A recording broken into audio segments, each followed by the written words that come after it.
guys, and welcome back to my podcast. I'm your host, Vivian, and this is my podcast, The Lonely Fake Club, where the title really doesn't make sense, so the podcast doesn't either. And welcome back to another episode. So today I've been really struggling just mentally, just wanting to know where I wanted this podcast to go and what I wanted to do with it, and I think I'm just going to slow down and stop comparing myself and stop anticipating people not liking it, because I'm doing this for me. I keep forgetting that. I'm doing this for me and my enjoyment. So I'm going to go back to my roots. My friend gave me a really awesome suggestion of going back to books. And that's also why I wanted to start content creation. It's something that's brought me so much joy this past year in 2024. And so I want to start the new year off right, and this is what I want to talk about, because this book series, so I used to not have all my books. After I had moved out of my house, I left a good chunk of my books at home, and so obviously my parents had to move some stuff around, and I think they just thought I didn't really read my books anymore, so they got rid of them, which is fine. That happens. Books are books. They can be rebought. They can be repurchased, obviously. But I think I was like wanting to get back into reading, I think at some point in my college career, and I picked up these three. This is the Night World series. Oh my gosh, I hope you can see that.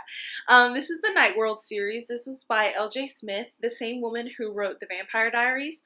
I am pretty sure she came out with this series just simultaneously or a little bit after she was writing the Vampire Diaries series, which I had no idea. I still haven't read, but I have watched the TV show. If you have not watched Vampire Diaries, I highly, highly, highly, highly recommend that TV show. I'm in my second rewatch right now, and I know eventually I will be rewatching it again. And I haven't started the originals. One of my mentors, I guess, or one of my teachers at Tarleton really wanted me to watch the originals. I'm so sorry, Shayla. My Shayla. I never watched it. Yeah, I didn't watch it. But I plan to this time because my other friend Cassie, who gave me this idea, is also like, please watch the originals. So after I'm done with my second rewatch of the Vampire Diaries, I will be picking up the originals, and then I might try the Legacies one that's about the kids. I might try, but I heard it's like Riverdale but on crack, so who knows. Anyways, back to what I was talking about. So I originally read this series when I found this first book at a garage sale. This first book has The Secret Vampire, Daughters of Darkness, and Spellbinder. This book is why I love fantasy, why I love vampire movies, why I love forbidden love and romance and things like that. This book was chock full of it, so I'm going to read you the synopsis. Also, my cat loves, this is for people who are watching this on video, I'm so sorry to my audio listeners, but my cat used to love to bite. You can kind of hear where he like bit my book. He's a crazy kitty. But I am going to read the synopsises on the back. So the first one is The Secret Vampire. Poppy thought that the summer would last forever. Then she was diagnosed with terminal cancer. Now Poppy's only hope for survival is James, her friend and secret love. A vampire in the night world, James can make Poppy immortal, but first they must risk everything to go against the laws of Night World. So the laws of Night World are kind of just like, you can't fall in love with a human, you can't make a human into a vampire without da-da-da, because in this world, vampires can give birth and have vampire children and things like that. So it's very complicated lore as you delve deeper into the other books. You kind of get more of like, oh, there's this society, oh, they're kind of like racist. like the vampires obviously don't like werewolves, and vampires don't like witches, and the witches don't like the vampires or werewolves or angels or whatever, and all this other stuff that's going on. And that's in Poppy's. Poppy has cancer, obviously, and she's dying, and so James, who's in love with her, wants to change her, but that's illegal. He can't do that, but he does it secretly, and they have to like run away, and it's so good. And the second story in this book, it's called Daughters of Darkness. It's fugitives from Night World. 3 vampire sisters leave their isolated home to live among humans in Daughters of Darkness. Their brother Ash is sent to bring the girls back, but he falls in love with their beautiful friend. So essentially, there's also like soulmates in this book series. Soulmates are something that like they're always destined to find each other, and everybody has one, and it's like the only law that really can't be like, if I remember correctly, can't be broken. So if like a human is a vampire's soulmate, they can be together, but it's like frowned upon essentially. So in that one, it's the 3 vampire sisters, and they go to live with, because they're like high society vampire sisters, like they are royalty essentially. And so with them running away, it's kind of like, it looks bad on their family. So they run away to go be with their aunt, who ran away a long time ago to like go live with her human soulmate. If I remember correctly, I read this one last year. At some point, I remember that they found out that the aunt, they first find out that the aunt is murdered. And so they're like scared, but they don't know really what to do. And when their brother pulls up, they're like, oh crap, it was probably our brother who killed her, or they sent somebody to kill her. But they meet another human girl who's like their neighbor. They live out in the middle of the country, like nowhere, no cell service, nothing. And he falls in love with her. And he's like, I'll wait for you. I'll wait for you to come around until I can get this stuff figured out and you and I can be together. And he kind of like, he changes for her because he's definitely one of those like bad boys. But once they realize that they're soulmates, it's like something fundamentally changes in both of them. It's such a cute story. I love it. In the last one, it's called Spellbinder. It's 2 witch cousins fight over their high school crush. It's a battle between black magic and white magic in Spellbinder. I'll be honest, I really don't remember that one. But this was a really great read. This was fun. It was jam-packed. If you loved the craziness that is Vampire Diaries, I know there was a lot of changes from the TV series from the books. And I never read the books, but the TV series is just as crazy. Like, there are so many crazy things that happens in that TV show, and you can just see where L.J. Smith got her, like, inspiration from to write these books. So this book was so good, so crazy. I remember reading it for the first time in middle school, and they are not small books. I think this book altogether has, it could just be the printing, but I'm pretty sure it's almost 700 odd pages. Yeah, 730 pages. And I sat down and I read all of it. All of it. All of it. So good. I was obsessed. And then you look on the back and there's 2 more. And you're like, oh, perfect. So I picked up the second book. This girl on the cover, so on the first cover, it's a girl who I'm assuming is supposed to be like Poppy, I guess. She has like really curly hair, she has green eyes, she has like the dark lipstick, the pale skin, and the dark curly hair, and she's like really pretty, really cool.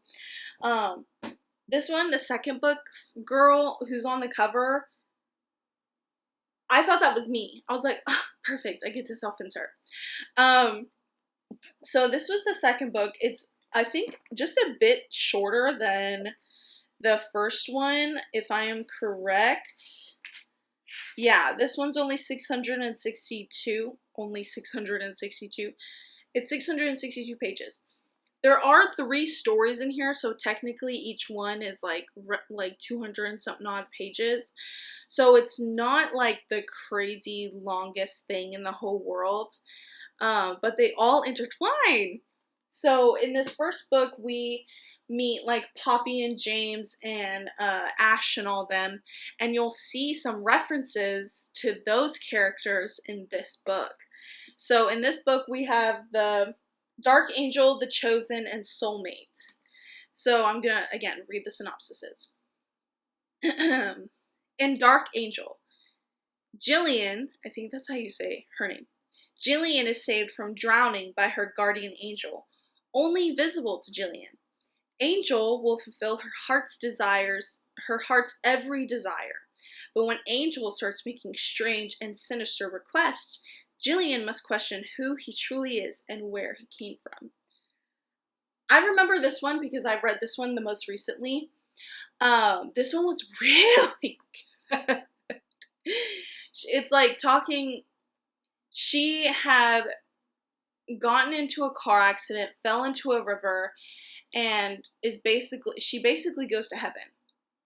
And she's being guided to heaven by her guardian angel, her actual guardian angel. Spoiler alert. And he's like, well, you do have an option to go back if you want because you're still fighting. And so she does, but as she's like leaving to like go back to her body, leaving where she was or like the in-between or something like that, she sees something like zip past her. And she's like, what was that? I guess that was like a glitch or something. I don't know. And she's starting to realize that this guardian angel followed her and is trying to help her be more popular, help her get the guy she wants. But he's starting to become like, at first I thought he was going to be like a demon kind of, but it ends up being another lost soul who was in that in between, who didn't get a chance to go to either heaven or, or reincarnated, I guess. He had unfinished business, so he wanted to come back. So he just disguised himself because he attached himself to her because they left, I guess, through the same thing. I think that's how the logistics worked. This is fantasy. And he kind of just wants to help her, but he wants to get other stuff done. He has his own agenda, and she eventually finds out that he's a witch and she's also a witch and that they're related. He's actually her long lost cousin, and she ends up finding a coven of witches and realizes that she has a bunch more power than she originally thought. Really good story. The second one is called The Chosen, and it's armed with a wooden stake, martial arts, and the will to resist a vampire's mind control. Rochelle struggles to avenge her mother's death in The Chosen. Then she meets Quinn, her soulmate, who is part of the world she has vowed to destroy. So I'm pretty sure Quinn is... So in the first book, Poppy and James's friend is also Quinn. And Quinn is this girl's soulmate. And Quinn was like, I hate humans, you don't need to be with Poppy, just let her die. And James is like, no, you don't know what love is, you'll never know what it is. And he's like, whatever, I don't care. And then he ends up finding Rochelle. This is why I had such high expectations as a child. I was like, why is this boy not fighting for me, like, to the very end? Anyway. So they meet, and she is basically a vampire hunter. She started doing it after her mom was killed, and she vows to, like, never do that. And so she ends up finding one of those night world clubs where they essentially, like, steal girls and bring them there so the vampires can feed on them and have blood and all that stuff. And so she disguises herself as one and finds out, through this, that there's, like, this big trafficking ring where they kidnap all these girls and essentially drain them of all their blood, take them to this island, if I'm pretty sure, please.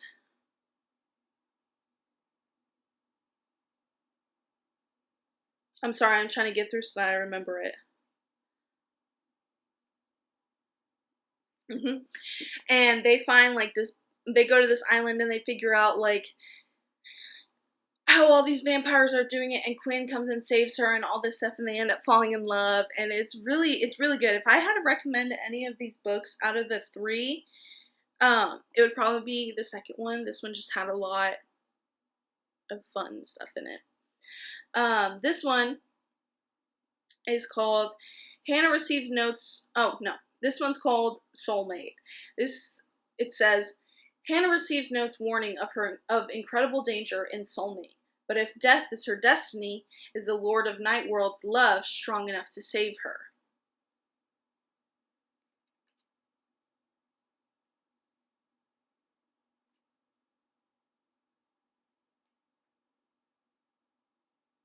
I'll be honest, I don't remember this one.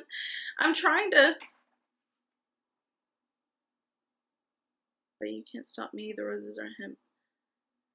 Oh my gosh. I think I need to reread this one because I don't really remember this.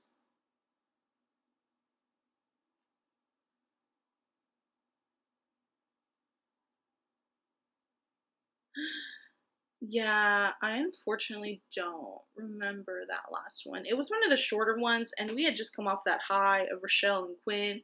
So I probably read it and was like, this is not Rochelle and Quinn. So that's... this one is still in my to be read section of my bookshelf. So I can't really give any recommendations on this one, but I will be reading the synopsises in it. This one has, what am I doing? I was trying to read them off the back. This one has Huntress, Black Dawn, and Witchlight. Again, I will be reading them. The apocalypse is drawing near, but 4 wild powers can save the world from impending doom. Circle Daybreak, an underground organization with both Nightworld and human members, is searching for the 4 who can stop the darkness. I remember this one now. Okay, so the Soulmate one is, she's one of the people who can stop it. But in, I'm trying to remember.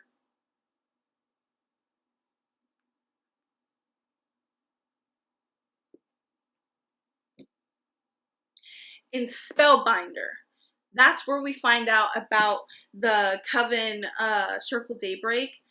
They're essentially like the good guys. Like, they want Nightworld to stop being just Nightworld, and that humans to come in and recognize all of this stuff that is happening, because most of the time the humans can't see that what's going on, and they can get their memory wiped, and it's like a big thing of where they're racist towards humans. They don't want them. They think of them as just ants. And these witches are the ones who let like James and Poppy come in because they're soulmates, but James is a vampire and Poppy's a human.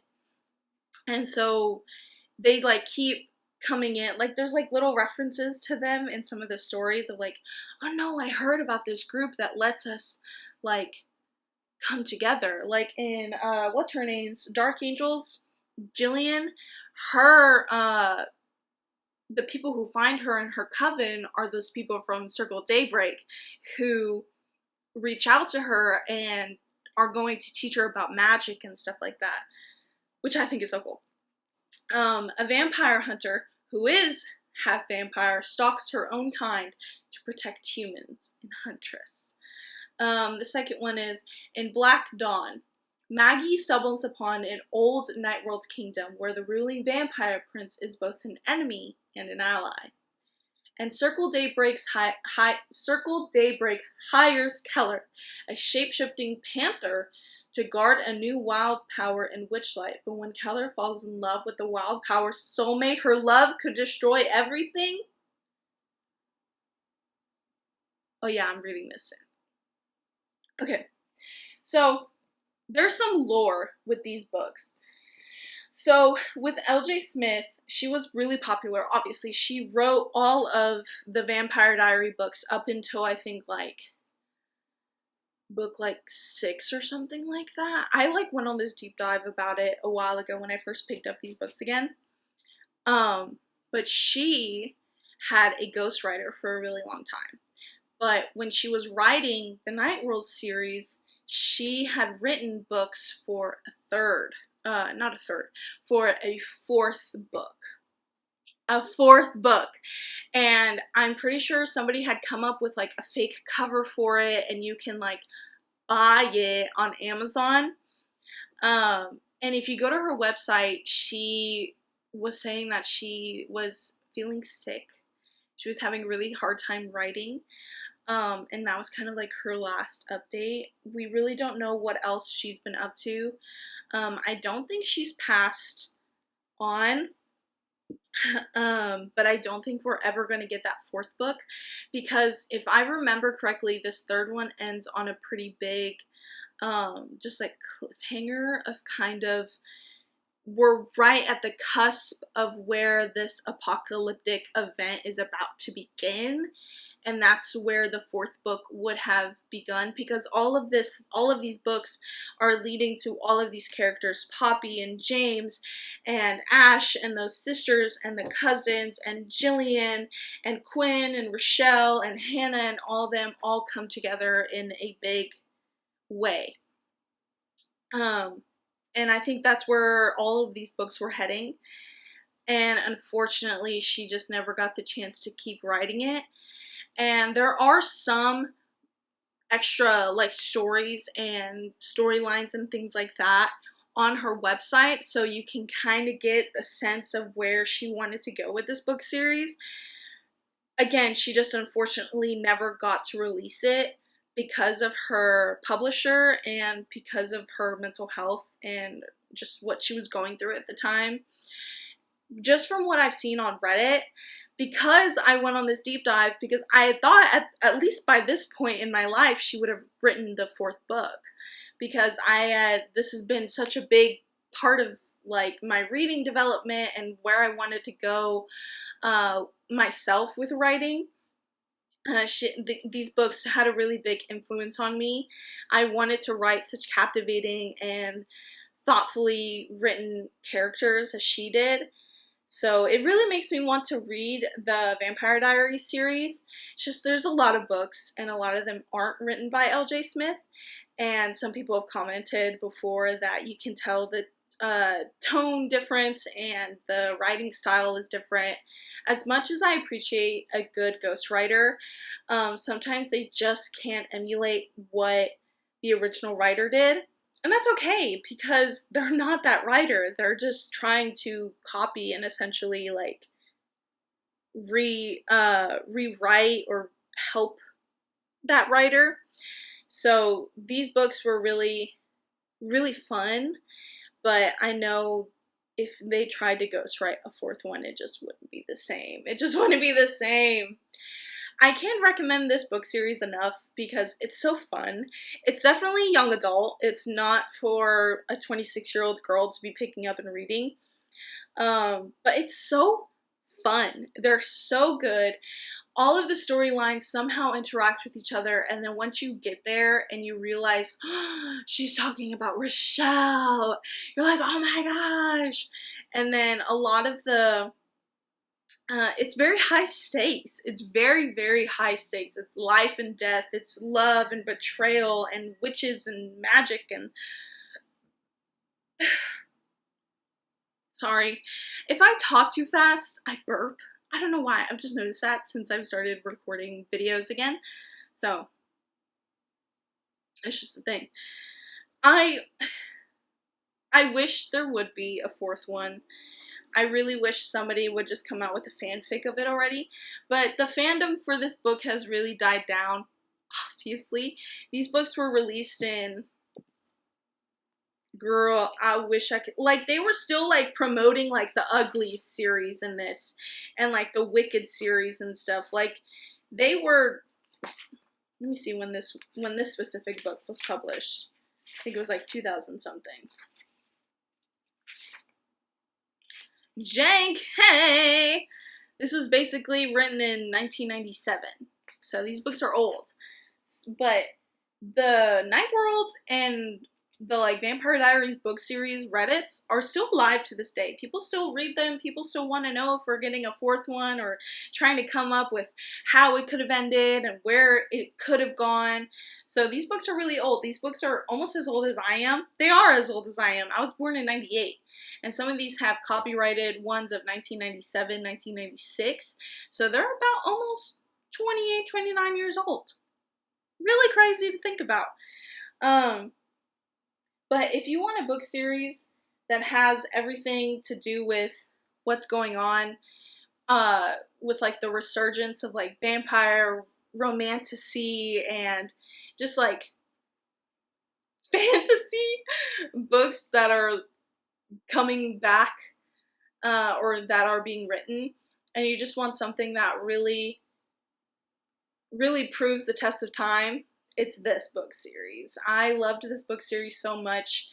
I really, really wish that I had read the third one to give you a bigger, in-depth thing with it, but I will be, and once I do, I'll probably make a video about it, so that if you watch this, you're like, did she finally talk about it? I would. These are so good. I cannot recommend. I put them in the wrong order. Sorry. I really can't recommend these books enough. If you can find them, they're always so relatively cheap because they're older and they're always in these same prints. I've never seen any other covers for these books, and if I do, I might cry, but these are what I grew up with, so that's why I wanted them. I found them on Thrift Books for, I think, like $4 a piece. And I did find some of them at half-price books, but they do mark them up there a little bit because they know L.J. Smith also wrote the Vampire Diaries, so they're a little bit more expensive on there, in stores, but I got them. I think I paid like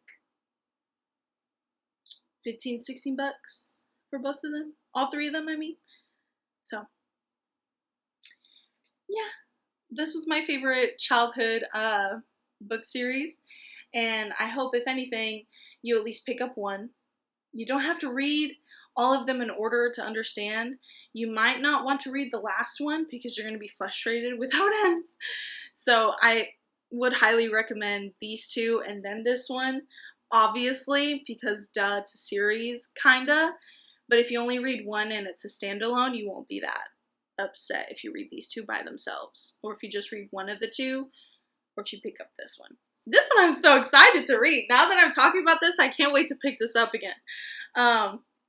Yeah, if you want a long read and a lot of fun, pick these up. Anyways, so thank you guys so much for watching and listening, and you can also find this podcast on Spotify. Just look up The Lonely Fake Club. And yeah, I will see you guys in the next one. Bye!